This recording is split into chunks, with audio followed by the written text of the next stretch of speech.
देश में कथित नफरत के माहौल से चिंतित सुप्रीम कोर्ट ने दिल्ली, उत्तराखंड और उत्तर प्रदेश के पुलिस प्रमुखों को किसी भी धर्म के व्यक्तियों द्वारा किए गए किसी भी हेट स्पीच इवेंट के खिलाफ स्वयं संज्ञान लेकर मामला दर्ज करने के कड़े आदेश दिए और चेतावनी भी दिए हैं कि कोर्ट के आदेश का पालन नहीं करने पर अवमानना की कार्रवाई की जाएगी। भारतीय जनता पार्टी को जम्मू से गुड न्यूज मिली है। शहर के मेयर के तौर पर पार्टी के नेता राजेंद्र शर्मा को चुना गया है। इसके अलावा पार्टी के ही बलदेव सिंह को उप मेयर के पद पर चुन लिया गया है। आपको बता दें कि शुक्रवार को हुए चुनाव में भाजपा और कांग्रेस के बीच सीधा मुकाबला था, जिसमें भाजपा को जीत मिली है। हालांकि कांग्रेस के पार्षदों ने मतदान की प्रक्रिया का ही बहिष्कार कर दिया। कांग्रेस पार्षदों का कहना है कि इस बार वोटिंग की प्रक्रिया को बदल दिया गया है, जो कि गलत है। भारत ने शुक्रवार सुबह उड़ीसा के तट से नई पीढ़ी के बैलिस्टिक मिसाइल अग्नि प्राइम का सफल परीक्षण किया है। रक्षा अधिकारियों ने कहा है कि मिसाइल ने अपनी सभी परीक्षण उद्देश्यों को पूरा किया है। उन्होंने कहा है कि अग्नि प्राइम के लगातार तीसरे परीक्षण ने मिसाइल प्रणाली की सटीकता और विश्वसनीयता स्थापित की है। महाराष्ट्र में फिर राजनीतिक सुगबुगाहट हो रही है। अब खबर है कि महाराष्ट्र नवनिर्माण सेना के प्रमुख राज ठाकरे ने दिवाली समारोह का आयोजन किया है, जिसमें मुख्यमंत्री एकनाथ शिंदे और डिप्टी सीएम देवेंद्र फडणवीस को न्योता दिया गया है।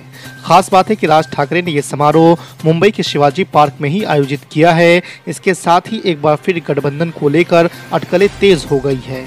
दिल्ली नगर निगम वार्ड के परिसमन की अधिसूचना जारी होने के बाद राज्य चुनाव आयोग ने आरक्षित सीटों का भी आदेश जारी कर दिया गया है। नगर निगम के 250 वार्ड में 50% सीटें महिलाओं के लिए आरक्षित कर दी गई है। वहीं 42 अनुसूचित जाति सीटों के आरक्षण के लिए उनकी आबादी को आधार बनाया गया है। मसलन आपको बता दें कि जिन सीटों पर सबसे अधिक अनुसूचित जाति की आबादी थी, उन्हें उनके लिए आरक्षित कर दिया गया है। दिल्ली के उपराज्यपाल वीके सक्सेना ने कहा है कि उन्हें दिल्ली के अरविंद केजरीवाल सरकार की ओर से लोकायुक्त की रिपोर्ट 3 साल की देरी के बाद मिली है। उन्होंने कहा कि जनता के विश्वास के संरक्षक होने के नाते सरकार को उचित सतर्कता प्रदर्शित करनी चाहिए।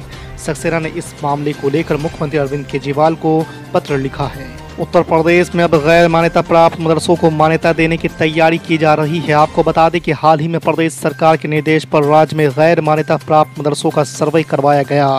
उत्तर प्रदेश मदरसा शिक्षा परिषद के चेयरमैन डॉक्टर इफ्तिखार अहमद जावेद के अनुसार इन गैर मान्यता प्राप्त मदरसों का सर्वे पूरा हो गया है। करीब 7,500 मदरसे गैर मान्यता प्राप्त मिले हैं। जन स्वराज यात्रा पर निकले प्रशांत किशोर ने प्रधानमंत्री नरेंद्र मोदी पर हमला बोला है। उन्होंने कहा है कि गुजरात से नरेंद्र मोदी जी के 26 MP जीते हैं और वो फैक्ट्री के मालिक बन गए हैं। वहीं बिहार की जनता ने 39 सांसदों को जिताया है, तो हमारे राज्य के युवा फैक्ट्री में मजदूर बन गए हैं। आपको बता दें कि नरकटियागंज में एक कार्यक्रम के दौरान प्रशांत किशोर ने ये बयान दिया है। प्रशांत किशोर ने कहा है कि हमने हर हर मोदी, घर घर मोदी का नारा लगाया और वो प्रधानमंत्री बने। इसके बदले हमें रसोई गैस का प्रति सिलेंडर 500 रुपये से बढ़कर 1300 रुपये का मिल रहा है। दिल्ली में पटाखों को जलाने पर लगे प्रतिबंध के खिलाफ दायर की गई याचिका पर सुप्रीम कोर्ट ने गुरुवार को तत्काल सुनवाई करने से इनकार कर दिया है। कोर्ट ने कहा है कि लोगों को सांस लेने दे और अपना पैसा मिठाइयों पर खर्च करे। आपको बता दें कि इससे पहले दिन में दिल्ली हाई कोर्ट ने दिल्ली प्रदूषण नियंत्रण समिति के सभी प्रकार के पटाखों की बिक्री और उपयोग पर पूर्ण प्रतिबंध को चुनौती देने वाली एक याचिका पर विचार करने से इनकार कर दिया था।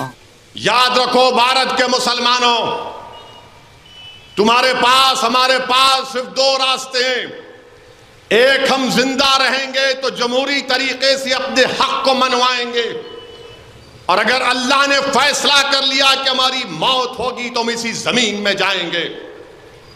अब हिजरत के मुकद्दस नाम पर हम फरार की जिंदगी नहीं गुजारेंगे।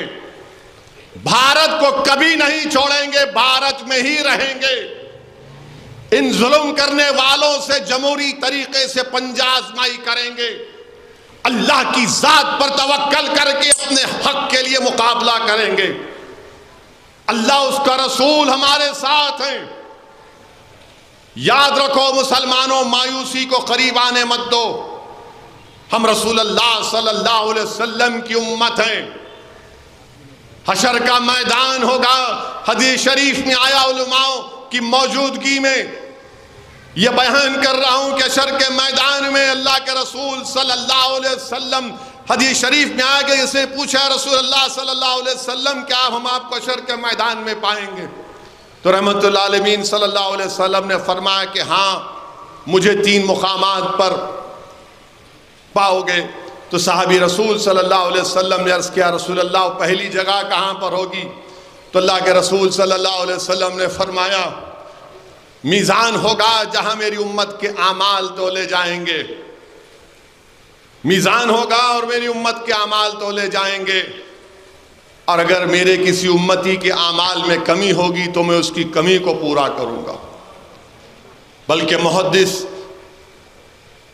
हज़रत अब्दुल्ला शाह साहब क़िबला रहमतुल्लाह अलैह मुहद्दिस दखन अपनी किताब मिलाद नामे में हदीस शरीफ लिखते हैं कि जब अल्लाह किसी के आमाल को मीज़ान पर तोलेगा, उसके बुराइयां उसके नेकियों से ज़्यादा होंगी, तो अल्लाह फरिश्तों को हुक्म देगा कि इसको ले जाकर जहन्नम में डालो। अल्लाह के रसूल सल्लल्लाहु अलैहि वसल्लम दौड़ेंगे, उन फरिश्तों से कहेंगे कि मेरा उम्मती है, तुम उसको जहन्नम में नहीं डाल सकते। वो कहेंगे हम तो अल्लाह के हुक्म के पाबंद है। रसूल अल्लाह सल्लल्लाहु अलैहि वसल्लम अल्लाह के पास अल्लाह अपनी शान के मुताबिक तशरीफ फरमा होगा, कहेंगे या अल्लाह मेरा उम्मती है, तूने मुझसे वादा किया था। अल्लाह सुब्हानहू व तआला फरिश्तों को दोबारा हुक्म देगा, फिर से इसके अमाल को तोला जाए, फिर गुनाह का पल्ला भारी होगा। अल्लाह के रसूल सल्लल्लाहु अलैहि वसल्लम एक चिट्ठी उसके नेकियों के पल्ले में रखेंगे। वो कागज़ का टुकड़ा रसूल अल्लाह सल्लल्लाहु अलैहि वसल्लम जब रखेंगे तो उसके नेकियां बढ़ जाएंगे। वो शख्स इतना खुश होगा, पुकार कर कहेगा कि आप कौन हैं? आप कौन हैं? कैसे बुरे वक्त में आपने मुझे बचा लिया जहन्नम से, आप कौन हैं? शायद वसदुद्दीन अवैसी होगा।